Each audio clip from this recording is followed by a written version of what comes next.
actor's point of view? It's a good question. I hadn't really even thought about it until this moment, and I'm sitting here sort of going through my list of, Harold Pinter was an actor, Shakespeare was an actor. Who else? Neil Simon, was he an actor? Didn't Neil Simon was always a writer? So some pretty good ones, yeah. So maybe there is something that they bring to it that, that's extra, that's different, that has to do with playability and depth and connectedness to the life of the character, as opposed to, just language or just sort of an intellectual journey. Maybe there's something to that.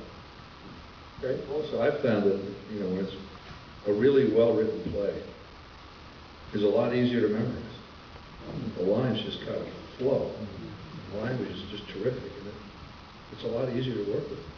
Yeah, nothing's harder to memorize than bad writing. That's really true. When you're working on a new play and you're working around a table, it's one of the first ways that you start to recognize that things aren't working.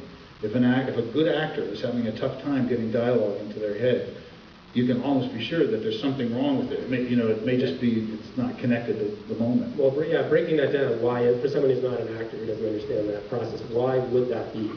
It's just oftentimes it's a little elusive, because they may be words that sound good, but just aren't speaking the truth of what the character is feeling in that moment, or they may not be connecting to the lives of the other people on stage. But it's a sure thing that if you're really having trouble, if there's something that really stands out, then there may be something wrong with it. Yeah, it seems that that this character would say this, and it would make sense that my character would react that way. So it's like, oh yeah, he would say this next.